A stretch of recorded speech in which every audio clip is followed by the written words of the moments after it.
네, 여기는 경제 핫스팟 아파트. 오늘도 문을 활짝 열어보겠습니다. 오늘 아파트에 방문해 주신 분은요, 많은 투자자들의 멘토십니다. 김영익 서강대학교 경제대학원 교수님 모셨습니다. 교수님 안녕하세요. 예, 안녕하십니까. 네, 오늘은 본격 사신 방송입니다. 또 저희 목요일 교수님을 모시고 방송을 하려니까 너무나 설레가지고요. 오늘 또 아파트 처음 오셨는데요, 교수님 어떠십니까? 좀 멋있죠? 예, 이름이 아주 멋있는데 아파트 네. 뭐 여러 가지 의미를 담고 있는 것 같습니다. 네, 오늘 아무쪼록 또 우리 아파트 시청자, 청취자분들께 많은 인사이트를 주시리라 생각을 하는데요. 2023 주식시장 분석부터 앞으로의 전망까지 세세하게 볼 텐데요. 사실 어떤 질문을 먼저 드릴까 고민도 많이 해봤는데 역시나 또 이 질문을 어쩔 수 없이 드리게 되는 것 같아요. 일단 작년부터 계속 한국 경기 침체 얘기가 들리고 있고 많은 전문가들이 역대급 경기 침체다. 이미 경기 침체에 들어섰다라고 이야기를 하고 있는데요. 교수님 보시기에는 지금 한국 경제 상황 어떤지 궁금합니다. 예, 우리 경제가 올해 마이너스 성장은 안 하지만은 아마 정부나 한국의 예상치보다는 네. 1% 안팎 성장할 거라고 생각이 돼요. 뭐 저성장이죠. 네. 예, 그런데 올해 들어와서 뭐 점차로 주식 이야기 하겠습니다. 주가는 올랐거든요. 사람들이 경기는 침체다, 네. 나쁘다 하는데 경기는 왜 나쁘다 하는데 주가는 올랐을까? 이런 걸 보기 위해서 네. 예, 저는 뭐 현재의 경기를 보지 말고 미래의 경기를 보자. 올해 경기 나쁩니다. 네. 소비도 안 좋고 투자도 안 좋고 특히 수출이 큰 폭으로 감소하거든요. 네. 예, 그럼에도 불구하고 주가가 오른 거는 주가는 미래를 반영한 겁니다. 그래서 저는 뭐 주식시장에 있는 분들한테 네. 현재의 경기를 보지 말고 미래의 경기를 보자. 그래서 미래의 경기를 나타내는 여러 가지 지표들이 있죠. 네. 뭐 선행지 순환변동치든지 장단기 금리차든지. 네. 근데 이런 것들은 개선될 조짐이 있다는 겁니다. 그래서 현재는 나쁘지만 아마 내년 어느 시점에서는 뭐 경기가 좀 좋아질 것이다. 주식시장에 이런 기대가 있는 것 네. 같습니다. 자, 저희 아파트 초대 손님 그동안 많이 모셨는데 교수님께서 또 이렇게 미래 희망적인 말씀을 약간 해주시니까 거기에 대해서 여쭤보고 싶어요. 지금은 경기 침체지만 예. 미래를 내다보자. 미래에 예. 더 집중하자라는 예. 말씀이시잖아요. 그러면 일단 지금 수출을 말씀을 주셨는데 예. 사실 수출만 보면은 7개월 연속 예. 감소세잖아요. 그래서 막 사람들이 무역 적자 규모 커지고 뭐 역대급 이 수출 감소다 많이들 걱정을 하는데요. 국내 수출 시장 상황 정확히 어떻게 보고 계신지 또 이 한국의 수출 감소세가 세계 시장에서 어떤 비중을 차지하고 있는지 어떤 영향을 미치고 있는지 이런 부분 조금 설명 부탁드릴게요. 교수님. 예, 말씀하신 것처럼 우리 7개월째 수출 마이너스고요. 예, 그 다음에 무역 적자, 뭐 14개월 연속 무역 적자가 났죠. 근데 우리 수출이 왜 이렇게 안 되느냐? 세계 경제가 우선 나쁘기 때문이죠. 일단 전체적인 토양이 그렇게 예. 바람직하지 않아서. 그런데 우리 예. 수출이 특별히 안 되는 곳이 중국이었었어요. 중국이요? 예. 예, 중국이 코로나로 소비 규제를 엄청나게 하다 보니까 중국 소비가 안 되면서 중국 쪽으로 수출이 나빴고요. 예, 그 다음에 경기에 가장 민감한 게 반도체거든요. 네. 반도체도 수출이 거의 40% 정도 최근에 감소하고 있거든요. 우리 수출 중에서 중국이 한 23% 정도 차지해요. 네. 예, 미국은 한 16%고요. 중국의 비중이 더 크네요. 그렇죠. 네. 중국 비중이 가장 큰데 중국 쪽으로 수출이 안 되니까 우리 수출이 어려워질 수밖에 없고 또 품목별로 보면은 반도체가 수출 비중이 가장 높죠. 반도체 수출 비중이 한때 거의 20%까지 올라갔거든요. 예, 그런데 세계 경제가 침체에 빠지면서 반도체 수요가 줄어드니까 가장 많이 수출하는 나라 중국, 그 다음에 가장 많이 수출하는 품목 반도체가 안 되니까 우리가 수출이 큰 폭으로 감소한 거죠. 네. 예, 그런데 우리 수출이 GDP에서 차지하는 비중이 거의 45%가 되는 겁니다. 수출이 안 되니까 뭐 우리 경제 성장률 떨어질 수밖에 없죠. 네. 예, 그런데 제가 예측하기로는 지금 수출 증가율이 거의 전년 동월 대비 뭐 16% 안팎인데요. 네. 마이너스 폭은 하반기부터 좀 축소될 가능성이 있습니다. 왜 그러냐면은 작년에 중국 경기가 3% 성장했는데요. 네. 올해 최소한 5% 이상은 성장할 거거든요. 중국 사람들이 이제 밖에 돌아다니면서 소비를 해줄 거라는 거죠. 그래서 아마 올해는 중국으로 수출이 작년에 큰 폭으로 감소했는데 올해는 좀 증가하면서 수출이 지금이 최악의 상황이다. 네. 이렇게 보시면 될 것 같습니다. 지금이 최악이다. 그러니까 앞으로는 나아질 여지가 있다. 저희 수출 이 지형 자체가 변하고 있다. 이런 얘기도 있더라고요. 98년인가? 그때 정말 수출을 많이 해서 흑자를 보고 나서 이제는 우리 한국이 좀 대외 투자도 많이 하고 하다 보니까 지금의 이 무역 상황 그렇게 나쁘게만 볼 필요 없다. 이런 의견에 대해서는 어떻게 생각하십니까? 예, 98년에 외환위기 이후 네. 우리 경제 큰 구조 변화가 있었어요. 예. 예, 그 이전에는 우리 기업들이 많이 투자했기 때문에 수입이 많이 늘어가지고 네. 경상수지가 적자를 기록했습니다. 근데 98년에 외환위기 이후 기업들이 많이 없어졌어요. 예. 예를 들어 30대 재벌 중 11개가 해체됐죠. 그 기업들이 투자를 상대적으로 효율적으로 하고 있습니다. 예, 그래서 우리 경제 전체적으로 네. 보면은 저축이 투자보다 많아졌고요. 아, 그러다 보니까 98년 이후 경상수지가 계속 흑자나고 있습니다. 근데 최근에 경상수지 흑자가 좀 축소는 네. 되고 있어요. 예, 특히 올 1분기에는 경상수지가 적자 났죠. 네. 근데 이거는 구조적인 적자가 아니고요. 아마 2분기부터 아, 흑자로 돌았을 네. 겁니다. 최근에 수출은 별로 안 좋더라도요. 네. 우리가 98년 경상수지 흑자 가지고 번 돈 가지고 계속 해외 주식 사고 채권 샀어요. 그러니까요. 네, 그러다 보니까 이자가 들어오고 배당이 들어오죠. 네.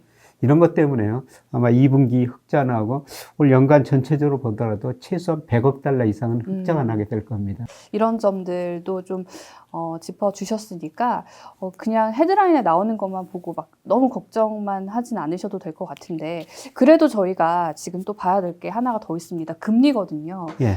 요즘 뭐 금리 얘기가 계속 나오는데 미국 기준금리가 예상했다시피 또 5.25%까지 올랐습니다. 베이비 스텝을 또 단행을 하면서 한국과 미국의 기준금리 격차도 많이 벌어지게 됐고요. 뭐 역대 최대다라는 이야기가 역시 나옵니다. 이 부분에서도 사실 기준금리 때문에 우리 경제가 힘들다, 세계 경제가 힘들다, 정말 큰일 났다 이렇게 보시는 분들 많은데요. 교수님께서 이 상황을 어떻게 보고 계신지 좀 궁금합니다. 우선 좀 미국 5.25%, 예. 그다음에 우리는 3.5%죠. 네. 그래서 1.5%포인트 차이 나는데요. 금리가 이렇게 많이 차이 나면 음. 돈이 미국으로 빠져나가지 않을까. 아, 이런 자본 우려가 유출. 예. 많이 있는데요. 네. 예, 그런데 1, 2월 달은 채권 시장에서 돈이 빠져나갔어요. 근데 3, 4월 달에는 오히려 채권 시장에서 외국인 자금이 들어와버렸거든요. 아, 유입이 됐군요. 예. 예. 미국 금리 차하고 우리 금리 차가 이렇게 확대됐는데 우리 채권 음. 시장으로 오히려 돈이 들어와버렸다는 겁니다. 예, 그 이유는요, 주식은 외국인들이 한 27% 가지고 있는데, 네. 미국계 자금이 외국인 자금 중에서 한 40% 좀 넘습니다. 근데 채권은 외국인들이 우리 9% 가지고 있는데요, 미국계 자금은 거의 없습니다. 아, 그렇습니까? 아시아계 네. 자금이 한 47%, 유럽계 자금이 한 30%예요. 거의 77% 정도가 아시아계, 유럽계 자금이라는 겁니다. 예, 그런데 우리 10년 국제 수익률 중국보다 높고 일본보다도 훨씬 더 높고요. 예, 그 다음에 독일보다도 훨씬 더 높죠. 그러니까 유럽, 아시아계 자금은 우리 네. 채권 시장에서 빠져나갈 일이 별로 없을 것 같고요. 네. 예, 그리고 문제는 미국이 여기서 금리를 계속 올려버릴 것인가. 예, 그건 아니라고 보고 있습니다. 예, 미국도 그 지난 FOMC에서 이제 금리 중단 비슷한 이야기를 시사했지 않습니까? 예. 아마 제가 보기에는 이번 거 금리 인상 사이클에 작년 3월부터 계속 올렸지 않습니까? 무려 5%포인트나 네. 올렸는데요. 예, 지난 5월 FOMC가 금리 인상 사이클 마지막이었던 것 같습니다. 예, 그리고 뭐 지금 연말 가면은 금리를 내릴 것이냐, 네. 유지할 것이냐, 이런 논쟁이 벌어지고 있는데요. 예, 저는 뭐 3분기부터 미국 경제가 침체에 빠지리라고 보고 있습니다. 예, 그리고 물가 상승률도 뭐 지난 4월에 소비자 물가가 2년 만에 4.9%로 떨어졌습니다만 네. 물가 상승이 더 낮아지리라고 보고 있어요. 이런 의미에서 보면은 4분기 가면 미국이 오히려 금리를 인하할 수도 있다. 예, 그래서 미국하고 우리나라 금리 차에 따른 것 자금의 해외 유출. 네. 이거는 제가 생각하는 별로 걱정 안 하셔도 될 것 같습니다. 네. 워낙 헤드라인들이 약간 공포가 조장되는 헤드라인들이 예, 많다 예. 보니까 아마 투자자분들 많이들 걱정하실 텐데요. 이런 지표들, 수치들, 그리고 말씀해 주신 대로 이 아시아계, 유럽계 자금, 이런 것까지 볼 때는 조금 데이터를 기반으로 생각을 하시는 게 좋을 것 같습니다. 자, 그리고 사실 뭐 미국 금리 인상보다 더 중요한 게 한국 금리와의 금리 격차일 텐데요. 그렇다면 한국은행의 금리 향방도 굉장히 중요한 포인트가 될 것 같거든요. 미국은 약간 조금 금리 인상이 둔화될 수 있고 혹은 내릴 수도 있다라고 예측을 해주셨는데 한국은행의 판단에 대해서는 어떻게 보십니까? 예, 저는 뭐 우리도 금리 인상 사이클 마무리됐다고 보고 있습니다. 예. 이번에 우리가 미국보다 먼저 올렸죠. 네. 0.5%에서 3.5%까지 3%포인트 올렸는데요. 네. 이게 금리 인상 사이클 마무리됐다. 아, 이렇게 보고 있고요. 예, 그런데 뭐 하는 총재께서는 아직 금리 내릴 시기는 아니다. 네. 이런 이야기를 하는데요. 예, 저는 뭐 아까 미국하고 마찬가지로 우리도 4분기 되면 금리를 인하할 거로 보고 있습니다. 제가 그렇게 보는 이유는 올해 뭐 한국은행 경제성장률 1.6%에서 아마 이번 달 또 금통위 열릴 때 그 성장률 전망치를 좀 낮출 거예요. 예, 그리고 물가가 예, 저는 한국은행이 전망한 것처럼 소비가 투자, 수출 등 그 여러 가지 네. 수요가 위축되니까 예. 예, 물가 상승률이 아마 4분기 가면은 2% 중후반까지 떨어지리라고 보고 있어요. 물론 한국은행 목표치 2%보다 높지만은 예, 물가 상승률이 2% 중반까지 떨어지고 경제 성장률이 1% 하기도 좀 힘들다고 보고 있습니다. 예, 그래서 이런 것들을 고려하면은 우리 한국은행도 저는 4분기 가서는 금리를 네. 인하할 수 있다 이렇게 보고 있습니다. 그렇군요. 사실 뭐 이제 계속 금리가 인상될 거다라는 예측보다는 어느 정도 올 때까지 왔다 이런 예측들이 솔솔 나오고 있잖아요. 교수님께서도 이제는 여러 물가나 이런 경제 성장률을 봤을 때 더 이상의 기준금리의 급격한 인상은 없다고 보시는 거죠. 예, 뭐 우리가 시장 금리를 보면 되는데요. 예, 대표적으로 시장 금리 하면은 정부에서 발행하는 국채, 국고채 3년 수익률이거든요. 네. 이게 작년과 10월 초에 음. 4.5%까지 갔었어요. 최근에 3.2%까지 떨어졌거든요. 예. 많이 떨어졌죠. 어. 예, 과거 보면은 네. 시장 금리가 기준 금리에 선행했죠. 그래서 시장 금리가 오르면은 예, 뒤따라서 기준 금리 인상될 거예요. 또 시장 금리가 떨어지면 기준 금리도 인하했어요. 네. 근데 시장 금리가 4.5%, 3.2% 떨어졌다는 건 이 시장 금리에는 미래의 경제성에 미래 물가가 들어있거든요. 네. 시장 금리가 기대하면 앞으로 경제 성장률도 안 좋고 네. 물가 상승은 낮아질 것이다. 지금 그런 모습들이 나타나고 있거든요. 네, 그래서 시장 금리 선행성을 고려하면 결국 한국은행도 기준금리 인하할 것이다. 이렇게 볼 수밖에 없는 것 같습니다. 자, 시작금리의 선행성까지 좀 짚어주셨는데요. 저희가 방송 시작할 때 이런 말씀을 해주셨어요. 코스피가 그래도 계속 선방을 하고 있다라고 해주셨는데 실제로 1분기 실적 내놓은 기업들을 봤더니 한 100개 정도 코스피 상장사 중 60곳 정도가 시장 예상을 상회한 성적표를 내놨거든요. 이제 1분기가 바닥이었다 이런 낙관론이 나오는 지점이고 반면에 또 아직 안심하기 이르다 이런 의견도 나오고 있는데요. 이게 반짝 효과일까요? 아니면 뭐 착시 현상일까요? 앞으로 계속 좋아질까요? 여기에 대한 판단은 어떻게 내리고 계십니까? 예, 저는 뭐 최악의 상황은 지났다고 보고 있어요. 네. 예를 들어서 코스피가 연초에 2180까지 떨어졌다가 네. 뭐 얼마 전에 또 2570까지 갔다가 지금 2500 이하로 떨어졌는데요. 예. 예, 물론 좀 조정을 보일 것 같습니다. 제가 올해 그 주가를 전망하면서 네. 뭐 4, 5월까지는 그래도 괜찮다. 근데 6월에서 한 8월 사이에서는 미국에서 충격이 오면서 주가 조정을 보이고 네. 예, 다시 4분기에는 오를 것이다. 이런 전망을 하고 있는데요. 근데 주가라는 거는 경기에 선행하기도 하지만 때때로는 그 거품이 발생하고 역거품도 발생하지만은 똑똑하거든요. 근데 올해 우리나라 코스피 업종별 상승률을 보면요. 네. 코스피보다 더 많이 오른 게 전기전자 업종, 자동차, 예, 그다음에 철강 이런 네. 것들이에요. 근데 전기전자, 자동차, 철강 이거는 대표적으로 경기 관련 업종이거든요. 경기가 회복될 것이다. 네. 주시가 이렇게 기대를 한 거죠. 근데 물론 이제 경기가 회복될 것인가 이게 이제 차후의 문제입니다만은 예, 장단기 금리차 역전됐던 게 정상으로 서서히 회귀하고 있고요. 예, 그다음에 선행지수, OECD 한국 선행지수가 지난 2001년 5월 정점으로 계속 떨어지다가 올 3월까지 떨어졌는데요. 4월 데이터 최근 보니까 약간 반등하게 나왔거든요. 선행지수가 반등하면은 앞으로 경기 좋아진다는 거죠. 주식시장이 기대하고 서서히 경제 지표들이 이런 식으로 나오는 것 같습니다. 예, 그래서 뭐 주가가 여기서 그냥 뭐 추세적으로 빨리 오르는 건 아니지만은 예, 중간중간 조정은 했겠지만은 예, 저는 뭐 올 2180 코스피 연초에 그게 저점이었다고 보고 있습니다. 자, 이제 저점은 찍었고 그렇다면 어느 정도 반등할 여지도 좀 있다는 말씀이신데 아까 미국이 약간 6월에서 8월 사이에 흔들릴 수 있다고 해주셨잖아요. 그러면 이제 경기 측면에서 봤을 때는 4분기부터는 경기도 좀 상승세가 될 수 있다. 이렇게 저희가 봐도 될까요? 제가 뭐 그 이전까지는 뭐 닥터 둠이라는 별명까지 얻으면서 예, 주식 좀 많이 비중 줄입시오. 주가 많이 떨어집니다. 특히 3,300 갔을 때 2,200까지도 떨어질 수 있으면 이런 말씀을 드렸는데요. 예, 제가 올해 들어서는 투자자들한테 주가가 저평가됐습니다. 지금은 주식 파셔서는 안 됩니다. 조정을 받을 때마다 사서 사셔야 됩니다. 그런 말씀을 드렸던 거는 예, 제가 주가를 전망할 때 여러 가지 경제 변수도 보지만 대표적으로 보는 게 OECD 선행지수, 그다음에 통계청에서 발표하는 선행지수 순환변동치거든요.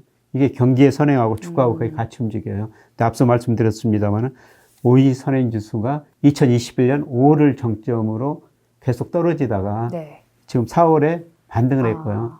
우리 통계청의 선행지수 순환변동치는 OECD에 1, 2개월 후행할 수도 있지만은 이것도 조만간 반등할 것 같습니다. 네. 현재의 경기는 어렵지만 이 OECD 선행지수나 우리 통계청의 선행지수 순환변동치 오른다면은 앞으로 경기 좋아진다는 거죠. 선행지수 순환 변동치 국내 것도 짚어주셨고 OECD 지표도 짚어주셨는데 이걸 기반으로 해서는 앞으로 좋아질 가능성이 크다. 예, 물론 그 계신데. 3분기에는 제가 네. 미국서 충격이 한번 와가지고요. 예.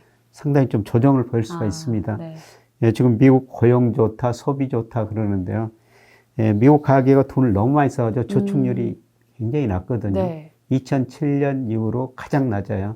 저축률이요. 예. 2007년이 어느 때였냐면 글로벌 금융위기 바로 직전이었거든요. 그러네요. 그만큼 예. 미국 가계가 돈 많이 쓰고 소비할 돈이 별로 없다는 겁니다. 예, 그리고 임금이 물가보다 덜 올랐습니다. 실질 가처분 소득 줄어들고 있고요. 네. 예, 미국도 마찬가지로 우리도 마찬가지로 금리를 인상했으니까 소비가 줄어들 수밖에 없습니다. 아마 조만간 미국 소비가 줄어들고 네. 미국 기업 매출 이익이 줄어들면서요. 아마 미국 측에서 충격이 한번 올 것 같습니다. 예, 그때 우리 주가도 같이 조정을 네. 보일 수가 있는데요. 예, 그때 또 저는 주식을 싸게 살 수 있는 기회가 될 것이다. 네. 이렇게 보고 있습니다. 주식시장과 경기 향방을 좀 예측을 해주셨는데요. 사실 정말 많은 분들이 그래서 주식은 오른다는 거야, 내린다는 거야, 막 이런 궁금증 갖고 계신데 이 부분에 대해서 저희가 좀 교수님께 여쭤보도록 하겠습니다. 최근 몇 달간요, 교수님, 2차 전지 관련주 막 엄청난 화제를 모으기도 하고 주식시장이 그래도 부동산보단 낫다 뭐 이런 얘기도 많이 했거든요. 아직은 저희가 상반기가 끝난 건 아니지만 상반기 주식시장을 좀 평가해 주신다면요. 올해 세계 주요 네. 주가 지수 중에서 가장 많이 오른 지수가 우리 코스닥 지수입니다. 그렇습니까? 예. 네. 그 다음에 우리 코스피도요, 세계 평균 주가 지수보다 상승률이 훨씬 더 높거든요. 예, 그러면 우리 주가가 왜 세계 다른 나라 네. 주가보다 많이 올랐느냐? 그러게요. 뭐 그건 두 가지 측면에서 살펴볼 수가 있는데요. 작년에 너무 많이 떨어졌다. 작년에 우리 네. 코스닥 지수가요, 전쟁을 하고 있는 러시아 주가 다음으로 많이 떨어졌거든요. 우리 코스피도 평균보다 많이 떨어졌어요. 네. 그만큼 우리 주가가 저평가되어 있다는 겁니다. 예, 그래서 제가 주가를 평가할 때 거시적 측면에서 명목 GDP, 그 다음에 M2 강의 유동성이라고 그러죠. 네. 일평균 수출 금액 가지고 평가하는데요.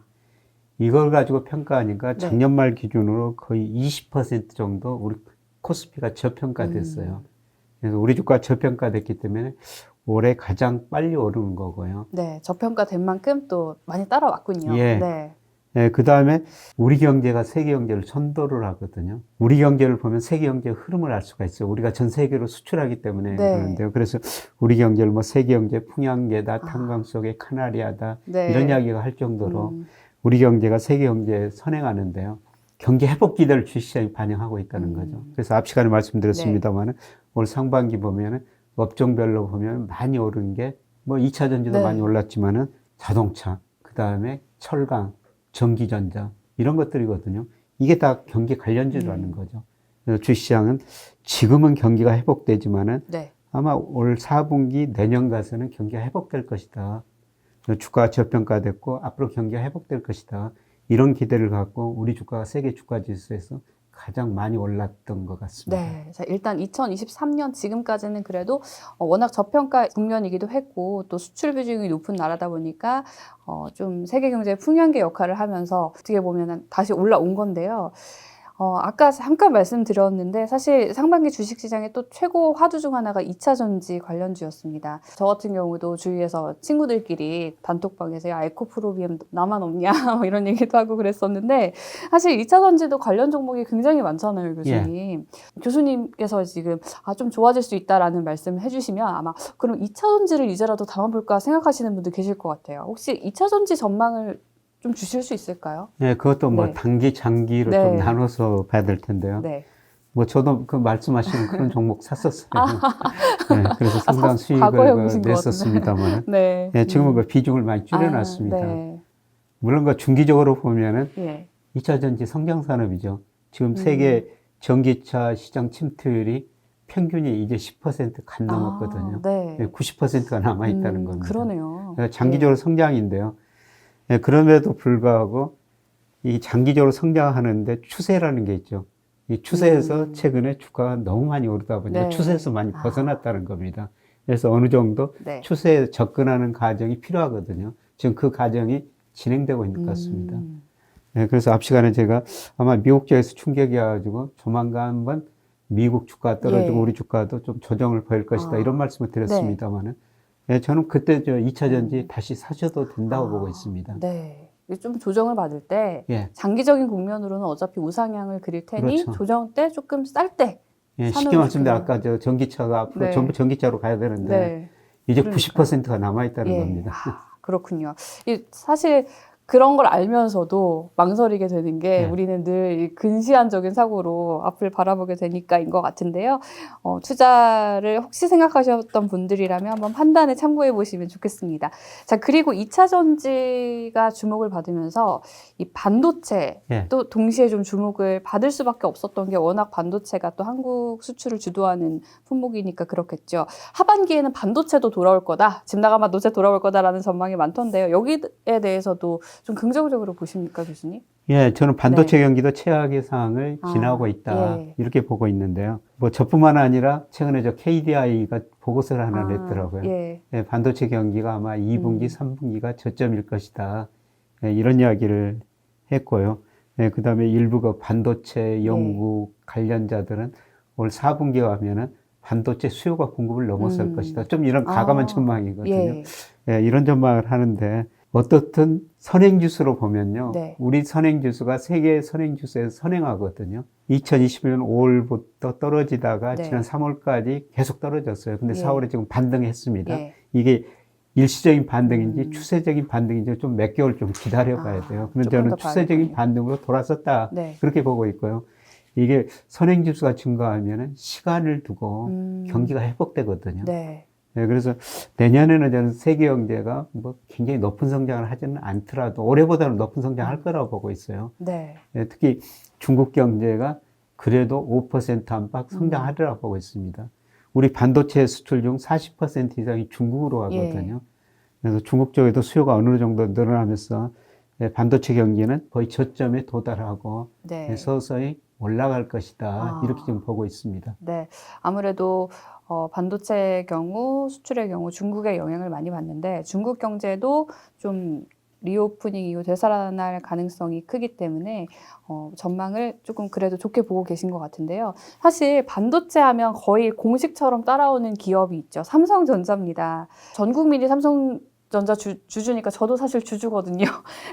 계속해서 6만 원대에서 머물고 있어서 요즘은 아예 거의 주식장을 안 보는데 10만 전자 희망을 갖고 오늘도 살아내고 계신 우리 주주분들 많이 계시거든요. 교수님께서 보시기에 10만 전자도 현실적으로 가능한가요? 시간의 문제겠죠. 시간의 문제죠. 네. 네, 그런데 네. 2001년과 상반기에 삼성전자 주가가 9만 원 갔을 때요. 네. 네, 그때 그 10만 전자 이야기가 많이 네, 나왔었죠. 예. 네, 그런데 저는 그때는 가감히 팔라고 말씀을 드렸었습니다. 왜냐하면 그 삼성전자 네. 주가는 계속 말씀드리지만 우리가 선행주 순환변동치하고 방향이 같아요. OECD는 2021년 5월 우리나라 통계청 선행지수는 그해 6월을 정점으로 떨어진 겁니다. 이게 떨어지면 경기가 나빠지는데 네. 반도체 경기가 좋을 수가 없죠. 그러네요. 뭐 대표적으로 삼성전자 이익도 주로 그 D램에 의존하는데요. 예. 이익이 줄어들 수밖에 없죠. 네, 그런데 앞서 말씀드렸습니다만 네. 이제 반도체 경기가 저점일 것이다. 그리고 삼성전자 영업이익이 올 1분기 작년 1분기보다 무려 98%나 줄어들었거든요. 네. 그 뉴스에 정말 많은 분들이 어떡하나 네, 걱정하셨죠. 그런데 삼성전자 주가는 그 이후로 네. 올랐어요. 이게 네, 그런데 뭔가요? 저는 삼성전자에 그래도 희망을 갖는 거는요. 예. 우선 거시경제 전체적으로 반도체라는 건 산업의 쌀입니다. 네. 반도체 안 들어간 데가 없죠. 삼성전자 강의를 올해 몇 번 가봤었는데요. 비용 전략을 하더라고요. 네. 예를 들어가지고 1층에 가니까 뭐 전기불을 절반 정도 꺼놨어요. 네, 그런데 더 중요한 거는 네. 삼성전자가 계획된 투자를 다 하고 있다는 거죠. 평소에 아끼면서 예. 투자는 다 하고 하고 있군요. 있다는 겁니다. 희망적이네요. 그래서 계열사한테 올해 20조까지 빌려가지고 예. 계속 투자를 하거든요. 네. 예, 제가 기업을 보면은 어려운 시기에 자기가 잘하는 분야에 투자를 더 늘린 기업은 나중에 경기 회복돼 네. 이익을 더 많이 내거든요. 예, 그런 걸 보면서 삼성전자 저는 미래를 좀 밝게 보고 있고요. 예, 그리고 제 가까운 친척이 아주 오래전부터 그냥 네. 돈이 생길 때마다 삼성전자 주식을 예. 샀었어요. 그런데 아주 장기적인 이야기입니다. 네. 삼성전자가 한 100배 가까이 올랐거든요. 그래서 그렇죠. 하는 이야기가 삼성전자가 애들 둘 유학을 보냈다. 아이고, 그러셨구나. 그래서 삼성전자에서 이익 나가지고 뭐 배당금도 이제 갈수록 더 많이 줄 그러니까요. 거예요. 네네. 시간의 문제지 뭐 10만 전자. 네. 물론 뭐 1, 2년 내에는 좀 어려울 겁니다. 네, 저는 뭐 2025년 무려 이 정도 되면은 10만 전자 가리라 보고 있습니다. 자, 그리고 사실 삼성전자는 대한민국 국민들에게도 인기가 많지만 외국인 투자자들에게도 굉장히 인기가 많은 종목이지 않습니까? 최근에 외국인 투자자들이 삼성전자에 많이 주목을 하고 있다 이야기가 들리는데요. 외국인들 입장에서는 삼성전자에 어떤 메리트 때문에 투자를 할까요? 예, 앞서 말씀드렸습니다만은 앞으로 반도체 경기가 회복될 수 있다. 이런 게 이제 가장 기본적인 견해인 것 같고요. 네. 예, 그 다음에 외국인들이 한국 주식을 사야 되거든요. 뭐 이머징 왜요? 마켓 비중에 한국 비중이 얼마 네. 들어가 있지 않습니까? 네네. 뭐 예를 들어 주식형 펀드로 돈이 들어오면은 일정 주식을 한국 네. 사야 되거든요. 아, 예, 그러면 한국 살려면 뭡니까? 그러면 또 삼성전자밖에 삼성전자죠. 없죠. 그러니까요. 삼성전자와 그러네요. 주가지수하고 거의 네. 같이 움직이니까요. 예, 그래서 삼성전자를 산다는 것은 외국인이 네. 한국을 산다. 예, 그런 한국을 의미가 산다. 되고 있고요. 네. 예, 그 다음에 최근 환율이가 1330원, 환율이 굉장히 높습니다만은 네. 예, 제가 보기에는 우리 경상수지, 그 다음에 금리, 환율, 여러 가지 평가했을 때, 이 환율이 여기서 좀 더 올라갈 수 있지만, 우리 경제력에 비해서 지나치게 높거든요. 네. 예, 제가 장기적으로 우리나라 적정 환율 추정해만 1150원 정도 나와요. 그러니까 저같이 생각하는 외국인도 있을 거라는 거죠. 네. 예, 그러면 환율이 떨어지면 외국인들은 한 차익을 누릴 수가 있는 거죠. 예, 그래서 우리 외국인들이 삼성전자를 사는 이유는 첫 번째는 반도체 경기가 언젠가는 머지않아 회복될 것이다. 예, 그 다음에 한국을 사야 되는데 그게 삼성전자다.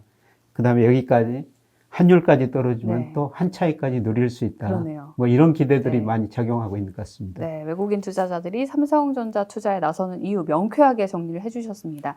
자, 지금 뭐 주식시장 평가도 좀 해주셨고 앞으로의 전망에 또 이 상반기를 뜨겁게 달궜던 2차 전지 그리고 워낙 관심 많은 섹터인 반도체까지 짚어주셨는데요. 사실 이럴 때 2차 전지 반도체 누구나 이야기하는 거 말고 나는 좀 새로운 섹터를 발굴해보고 싶어 이런 분들도 계실 것 같아요. 교수님 보시기에 지금 좀 눈여겨볼 만한 섹터가 있다면 어떤 게 있을까요? 예, 하반기에는 네. 선행지수가 상승했다는 게 전환했던 게 확인될 것 같습니다. 네. 예, 역시 그 상반기에 많이 올랐던 종목들이 그 조정을 거치다 오른데요. 그건 뭐 2차 전지, 철강, 그 다음에 전기전자, 훈수장비, 예. 예, 이런 것들이거든요. 예, 그런데 제가 조금 이에 관심을 갖는 거는 예, 조선업종이에요. 조선업이요. 예. 네. 예, 제가 저 울산 같은 데 가보면은 예. 조선업이 많이 내년부터 이익을 낸다는 겁니다. 그동안 뭐 경쟁적으로 네. 고가 수주해가지고 철강 가격도 올라가지고 이익을 못 냈었는데요. 예, 그런데 뭐 비싼 배 만들면서 수주를 많이 받았고, 네. 예, 그 다음에 뭐 원자재 가격도 별로 지금은 그렇게 많이 안 올랐거든요. 예. 그래서 이익을 많이 낸다는데 지금 조선주들은 엉망이에요. 많이 떨어졌죠. 예, 좀 지켜보면서 예. 예, 관심을 갖는 게 예, 좋을 것 같습니다. 그러나 기본적으로는 상반기 주도했던 종목들이 4분기 제가 주가 다시 오를 때, 내년 오를 때 역시 경기 관련주라는 겁니다. 네. 그래서 예를 들어가지고 제가 뭐 작년에는 주가 지수가 떨어진다고 보기 때문에 KT 같은 주식, 안정적인 주식 사라고 그랬어요. 네, 그런데 올해는 KT 이야기는 안 하고 있고요. 대신 네. 그 삼성전자 이야기를 하고 있습니다. 예. 네, 그만큼 경기 사이클에 따라 가지고 우리가 그 업종이나 종목을 선정해야 되는데요. 올해 보면은 앞서 말씀드린 이런 거 경기 관련주들은 올랐는데 통신 서비스, 음식료 관련 이런 것들은 업종 지수가 네. 떨어졌어요. 그만큼 경기 사이클을 보고 우리가 투자를 해야 된다는 겁니다. 네. 그러니까 투자할 때 종목 자체도 중요하지만 이 경기의 흐름 차원에서 조금 메리트를 볼 수 있는 그런 업종이나 종목들을 보는 것도 굉장히 중요하겠고요. 조선 업종에 대한 말씀을 주셨는데요. 조금 다양한 시각으로 여러 섹터들 조금 발굴해 보셔도 좋겠고 교수님 말씀도 좀 참고해 보시면 좋겠습니다. 지금까지 배운 지식들, 짚어주신 부분들을 활용해서 저희가 투자에 나설 때 좀 실질적으로 어떤 것들을 고민해야 할까 조언을 좀 구해보도록 하겠습니다. 제가 투자할 때 저뿐만 아니라 많은 사람들이 투자할 때 이게 지금 투자를 하기에는 불안하고 안 하면 오를 것 같고 이런 고민에 항상 시달리거든요. 교수님께서는 투자하실 때 좀 전문가시니까 어떤 부분을 좀 주로 생각하시는지 궁금합니다. 우선 제 이야기보다 부자들 이야기 좀 하겠습니다. 네. 제가 저 금융회사 네. 다니면서 부자들 정말 많이 만났는데 정말 큰 그 부를 축적한 사람들 하는 이야기가 시대의 흐름에 당하지 말자. 당하지 말자요? 예. 네. 그래서 개인한테 당하면 일부 자산을 잃을 수가 있지만 시대의 흐름에 당하면 모든 자산도 잃을 수가 있다는 거죠. 반대 아닐까요? 시대의 흐름을 알면은 부가 늘릴 수가 있고 시대의 흐름을 거꾸로 가면은 자산을 잃을 수가 있다는 겁니다. 그렇군요. 그래서 그런 의미에서 거시경제 흐름이 중요한데요. 앞서 그 삼성전자 9만 원 갔을 때 10만 전자 이야기가 나왔는데요. 그때 경기 선행지수는 꺾이고 있었어요. 이미 꺾이고 있었죠. 예. 그때는. 네. 앞으로 경기가 나빠진다는 겁니다. 그 시대의 흐름을 알았으면은 삼성전자를 9만 원에 사는 것 아니라 지금 6만 원 안팎에서 더 많이 살 수가 있다는 거죠. 네. 저도 가끔 그 투자자들 만나보고 개인 투자를 만나보는데요. 정말 그 좋은 종목을 골라서 투자하고 계세요. 중요한 거는 시대의 흐름이라는 겁니다. 아무리 좋은 주식도 삼성전자 굉장히 좋은 주식이죠. 네. 그런데 시대의 흐름을 모르면은 9만 원에 사는 거고 시대의 흐름을 알면은 6만 원에 산다는 겁니다. 그러네요. 그래서 거시경제 흐름을 좀 아셔야 될 것 같고요. 네. 그 다음에 두 번째로는 자기가 아는 것만 투자하시는 게 정말 좋을 것 같아요. 아는 것만요? 예. 대부분 우리가 소문 듣고 투자하는 경우도 많지 않습니까? 개별 종목보다는 거시경제 흐름이에요. 그래서 저는 ETF를 주로 많이 투자하고 있습니다. ETF요. 물론 특별히 그 좋은 종목, 애널리스트 좋다고 하는 종목, 제가 기업 방문해가지고 좋다는 종목, 그런 일부 기업은 투자하고 있지만은 제가 아는 거니까 거시경제 흐름이니까 주로 거기에 따라서 ETF를 투자합니다. 그런데 대부분의 사람들이 정말 그 사회적 전념이라고 그러죠. 좋다고 그러니까 가서 같이 사고. 예를 들어서 제 아내예요. 제 아내가 2020년에 처음으로 주식 투자를 하게 된 겁니다. 동학개미운동이라고 그래가지고 정말 많은 분들이 주식 투자했지 않습니까? 어디 가나 주식 이야기 하니까 안 할 수가 없었죠. 그런데 아는 걸 투자해야 되는데 가지고 있는 종목이 40여 개 종목이에요. 재무제표도 모릅니다. 백화점처럼. 재무제표도 모르고 누가 좋다 그러면은 이런 주식을 사는 거거든요. 그래서 저는 자기가 아는 것만 투자해야 된다. 그리고 자기만의 언제 팔아야 될 것인가 살 것인가 준칙을 정해놓은 게 좋을 것 같아요. 근데 저 같은 경우는 거시경제 흐름을 연구하니까 저 나름대로 코스피 추세를 구하는 방법이 있거든요. 통계적으로 H 필터라고 그러는데요. 그것까지 구해가지고 그거에서 10% 이상 2로 벗어나면은 주식 비중 무조건 줄입니다. 그렇군요. 그리고 밑으로 벗어나면은 주식 비중 늘리고요. 근데 최근에 2570 코스피 갔을 때 그때 10% 2로 벗어났거든요. 그러니까 저만의 준칙에 따라가지고 주식 비중은 줄이게 되는 거죠. 그게 떨어져가지고 다시 추세에서 5% 10% 밑으로 떨어지면 저는 주식을 다시 사게 될 겁니다. 비중을 늘리게 될 거예요. 그래서 이런 거 준칙이 없으면은 또 올라갈 때 우리가 주식을 사게 되고 또 떨어질 때 팔게 되고 좀 무서워서. 그러니까 자기 나름대로 어떤 규칙 같은 거 이런 게 설정해 놓고 주식 투자를 하면은 시장에 흔들리질 않을 것 같습니다. 관련해서 사실 교수님께서는 거시경제를 연구하시니까 그런 거시경제 지표를 유의 깊게 보시잖아요. 근데 저희 가족 중 한 명은 같이 사는 사람은 차트를 그렇게 분석을 하면서 야 오늘 차트가 이렇다 이건 사야 될 타이밍이다 매일 차트만 봐요. 저는 차트보다 저도 약간 교수님 쪽이거든요. 경제 지표를 봐 이렇게 약간 판단이 달라요. 그러다 보니까 그 판단을 각자 차트든 거시경제 지표든 봤을 때 좋은 종목들이 있잖아요. 그 안에 그 좋은 종목들을 판단하는 기준도 좀 달라지는 것 같아요. 교수님 보시기에 좋은 주식을 판단하는 기준은 어떤 게 제일 좋을까요? 저희가 재무제표를 막 봐야 될까요? 아니면 뉴스를 챙겨봐야 될까요? 우선 그 차트 이야기 좀 하시면요. 그 가족분이 한 분이 어떤 분인지 같이 사는 모르겠지만 남자입니다. 차트는 보지 마라 그러시죠. 네, 이거 꼭 보여주겠습니다. 예, 제가 네. 그 증권회사 네. 들어갔을 때 초기에는 예, 증권사 리서치 센터에 차티스트라고 예.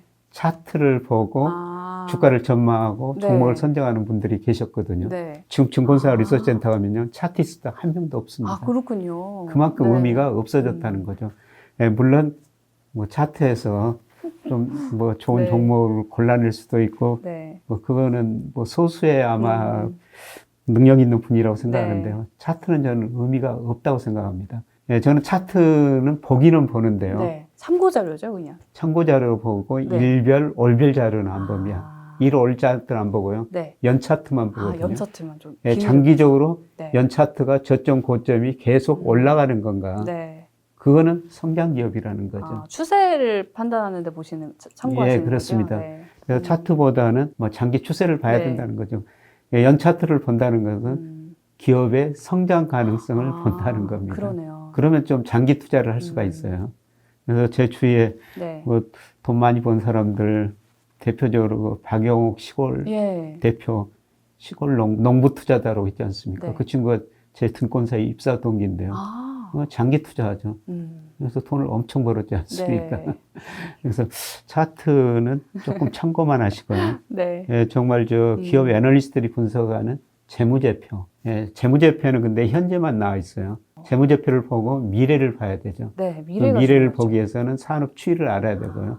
예, 그리고 증권사 애널리스트들이 최소한 3년 정도 미래 기업 이익 전망을 해주거든요. 전부 맞을 수는 없지만 네. 그래도 업종별로는 그분들이 공부를 더 많이 그렇죠. 하신 분들이니까 맞습니다. 참조할 네. 필요는 있어요. 뭐 성장산업, 기업 분석 이런 걸 하셔야지 저는 돈을 벌지 차트만 보시면은 아주 그 단기 투자할 수밖에 없고요. 큰 돈 벌 수 없다고 생각하고 그러니까, 있습니다. 네. 물론 그 재무제표를 그 증권사 네. 애널리스트들이 기업을 분석하는데요. 주로 큰 기업만 분석해요. 네. 소기업, 중소기업은 분석을 없는 뭐, 경우도 많더라고요. 예, 네. 없는 경우가 많거든요. 그런 기업은 뭐 스스로 저 분석해 볼 수가 있는데 네. 대기업 위주로 예. 투자해도 얼마든지 돈을 벌 수가 있거든요. 맞습니다. 좀 저희가 뭐 여러 자료들 시장에 많이 있으니까 좀 발품 팔아서 전문가들이 주시는 이런 여러 인사이트들을 종합해서 투자를 해보면 좋겠다. 이렇게 정리를 해보겠고요. 그리고 사실 저희가 2020년 막 주식이 오르면서 그때 같이 동학개미 운동이랑 같이 나왔던 단어가 서학개미 운동이었잖아요.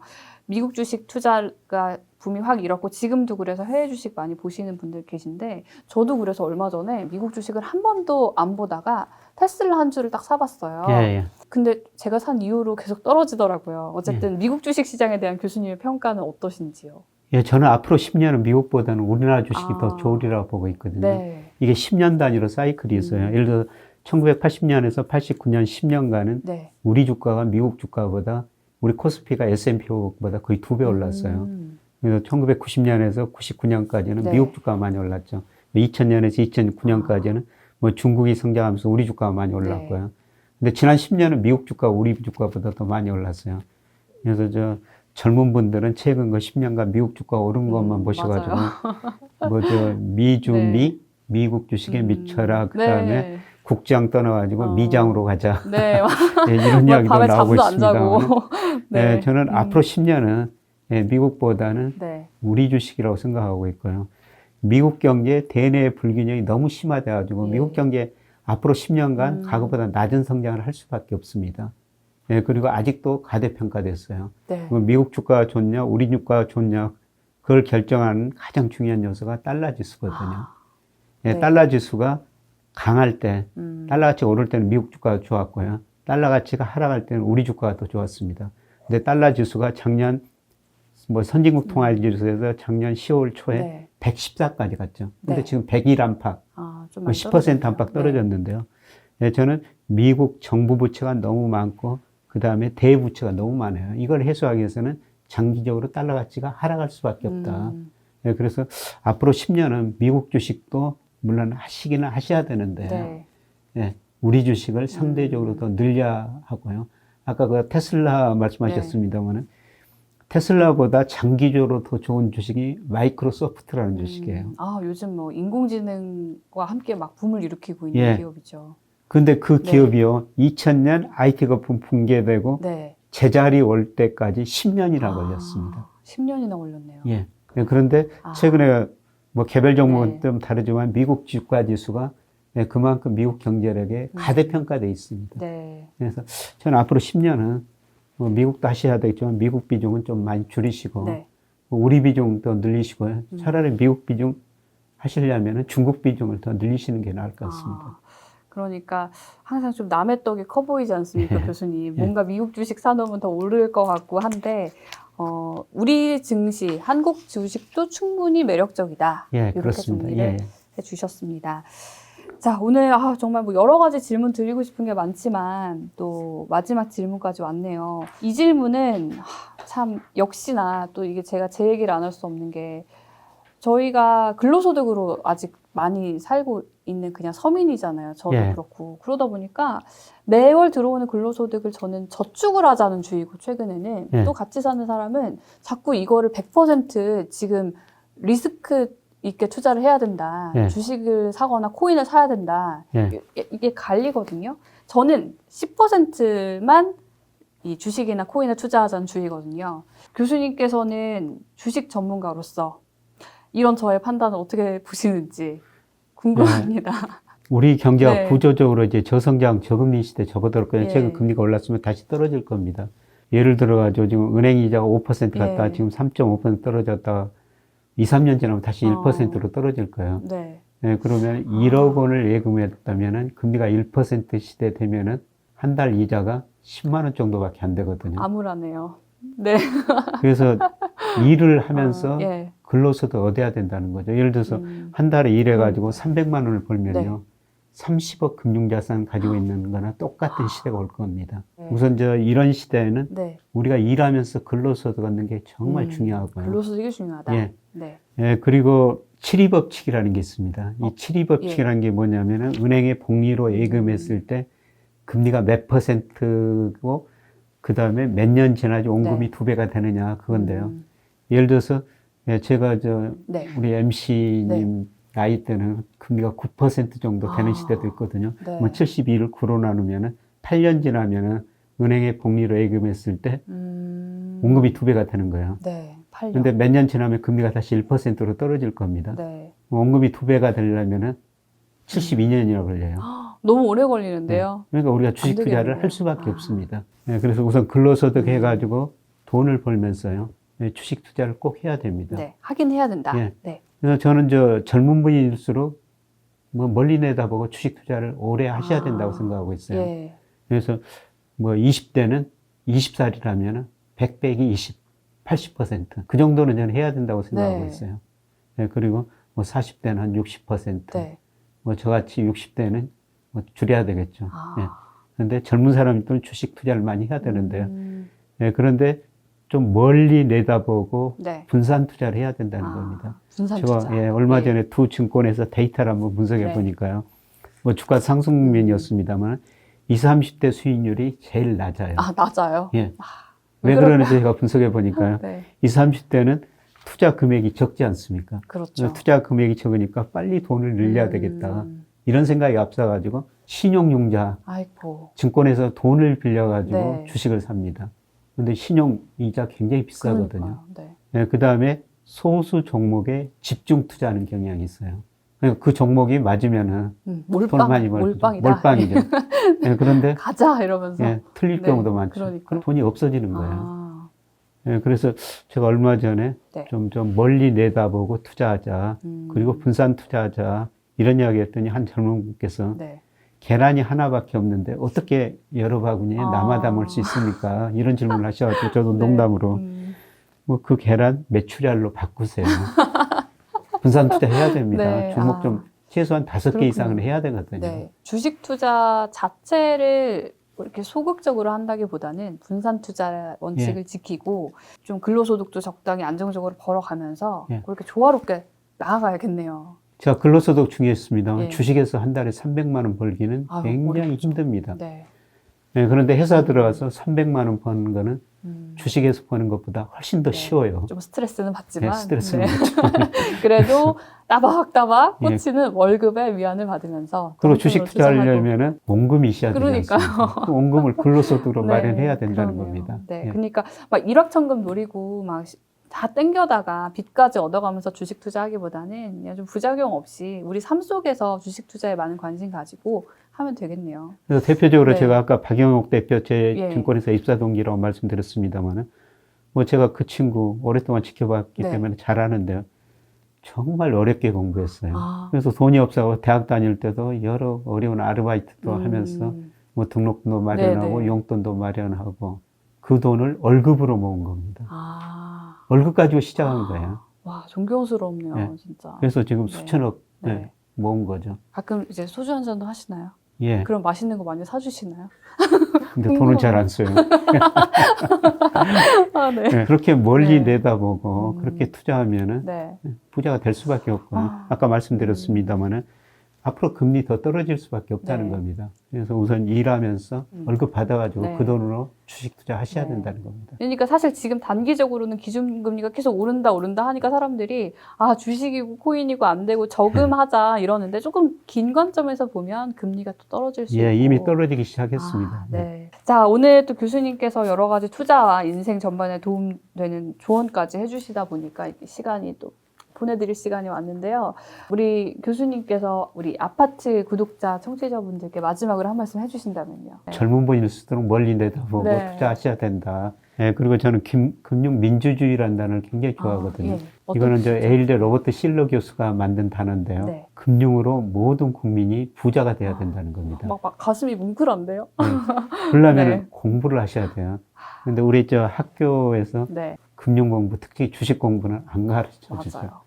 학교에서 안 가르쳐 주니까 네. 스스로 공부를 하셔야 된답니다. 공부한 만큼 이익을 낼 수가 있고요. 네. 아마 그렇게 공부하다 보면은 미래를 내다보고 투자한다면은 예, 그리고 우리 주가가 지금 저평가 영역에 있거든요. 그래서 제가 제일 아쉬운 거는 예, 주가가 20, 30% 고평가됐을 때 동학개미운동이라 가지고 정말 많은 분들이 네. 주시장에 참여하셨거든요. 네. 예, 그런데 지금은 주가가 저평가됐는데 안 하세요, 아무도. 예, 떠나시거든요. 맞아요. 예, 이럴 반대로 때일수록 가고 있네요. 예, 주시장에 더 관심을 갖고 돈을 모아야 된다는 겁니다. 아, 예, 저는 그 돈이라는 거는 뭐 여러 가지 정의를 내릴 수가 있죠. 소편은 돈은 바닷물과 같아가지고 네. 마실수록 목이 탄다. 예, 일부 부자들이 그래요. 그렇게 돈이 많은데도 목이 타가지고 또 돈을 더 모으려고 하죠. 근데 조지 버나드쇼는 돈이 모든 것은 아니지만 많을수록 좋다. 아, 살다 보면 많을수록 좋습니다. 맞아요. 네. 우리 저 앵커님도 지금 아이 있으신가요? 아이 잘 키우셔야지. 네, 좋은 한 아파트 살입니다. 살아야지. 네. 뭐 좋은 차 타고 다녀야지. 맞아요. 부모님 용돈 드려야 되지. 맞아요. 이웃 도와드려야 되지. 네. 돈이 많을수록 좋은데요. 예, 그런데 제가 살아가면서 돈에 대해서 저 나름대로 정의한 거는 돈 하고 싶은 일을 하고 싶을 때 하게 만드는 게 돈이다. 근데 그런 돈을 어디서 모아야 되냐. 우리가 열심히 일해가지고 돈 근로소득을 네. 얻어야 되고 그리고 주식시장을 적극적으로 활용해야 된다는 겁니다. 네. 그러니까 오늘의 교훈. 열심히 공부해서 또 열심히 일해서 주식 투자하자. 예. 현명하게 하자. 이렇게 정리를 해주실 수 있을 것 같습니다. 자, 최근에 그 워렌 버핏이 사실 뭐 많은 명언을 하는 분인데 쉽게 돈 벌던 시대는 끝났다. 이런 말을 했다고 해요. 많이들 어려운 투자를 하고 계실 텐데 오늘 우리 김영희 교수님의 영상을 보고 나시면 좀 눈이 확 뜨이시지 않을까. 저도 오늘 눈이 확 더 뜨이는 시간이었습니다. 자, 아파트에서 우리 교수님 또 한 번 다시 모시기를 기대하면서 오늘은 이만 보내드리겠습니다. 오늘 출연해주신 김영희 교수님께 다시 한번 감사의 인사드리겠습니다. 교수님 고맙습니다. 네, 고맙습니다. 네.